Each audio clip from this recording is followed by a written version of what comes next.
Le vieux chapeau usé gisait à ses pieds.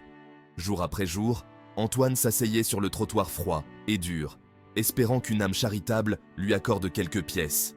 La vie avait été dure, le dépouillant de ses rêves et ne lui laissant qu'un manteau en lambeaux et un cœur lourd de désespoir. Il mangeait quand il le pouvait, dormait là où il trouvait refuge et s'accrochait aux souvenirs flous d'une vie qui portait autrefois des promesses.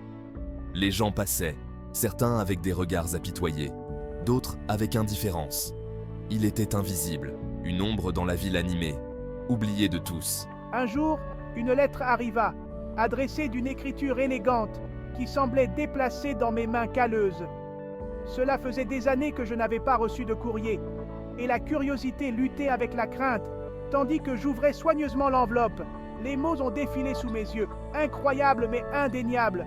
Moi, Antoine, le mendiant oublié, j'étais un héritier. Lorsqu'Antoine se réveilla, la lettre était toujours serrée dans sa main, un rappel tangible que ce n'était pas un rêve. Il relut les mots, chaque fois un choc pour ses sens. Il était Antoine Dubois, héritier d'une immense fortune. Des avocats confirmèrent la légitimité du testament. Soudain, il fut entouré de personnes désireuses de l'aider. La vie prit un nouveau rythme, un tourbillon de réunions et de décisions. Son reflet dans le miroir n'était plus celui d'un mendiant, mais d'un homme d'affaires confiant. Antoine se lança dans la philanthropie, créant des fondations, finançant des refuges et créant des opportunités pour les plus démunis. Il constatait de ses propres yeux l'impact de ses actions, l'espoir qui brillait dans les yeux de ceux qui l'aidaient. Et cela le remplissait d'un sentiment d'utilité qui transcendait sa richesse. Un jour, alors que j'examinais des opportunités d'investissement, une entreprise particulière a attiré mon attention. C'était une petite maison d'édition, luttant pour rester à flot à l'ère numérique. La fondatrice, une femme nommée Sophie, avait mis tout son cœur et son âme dans l'entreprise, mais malgré sa passion, elle était au bord de la faillite. Intrigué, Antoine décida de rencontrer Sophie. Il était attiré par sa détermination sans faille, son refus d'abandonner son rêve. J'ai bâti cette entreprise de mes propres mains, monsieur Dubois. Je ne la verrai pas s'effondrer simplement parce que je ne peux pas rivaliser avec les géants de l'industrie. Antoine écouta patiemment, admirant son courage.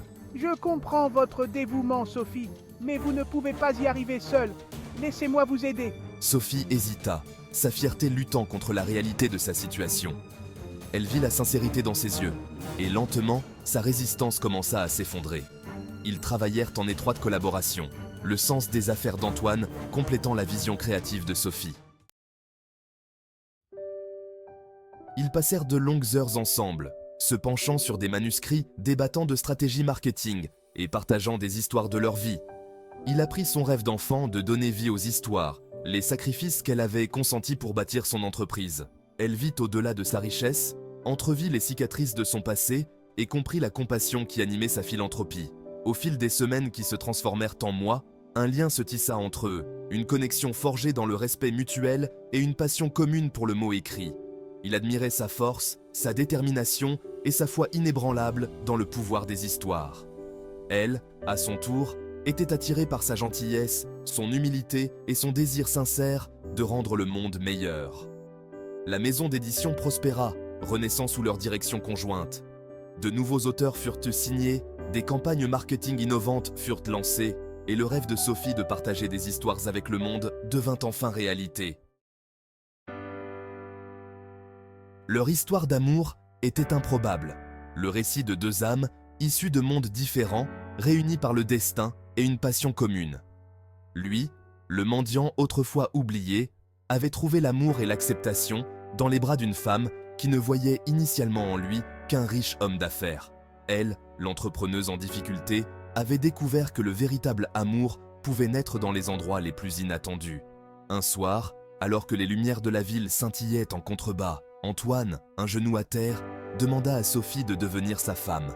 Des larmes coulèrent sur son visage, tandis qu'elle murmurait un « oui » sincère, son cœur débordant d'amour pour cet homme extraordinaire qui lui avait montré le vrai sens du bonheur. Leur mariage fut un événement joyeux, une célébration de l'amour, des secondes chances et du pouvoir transformateur des liens humains.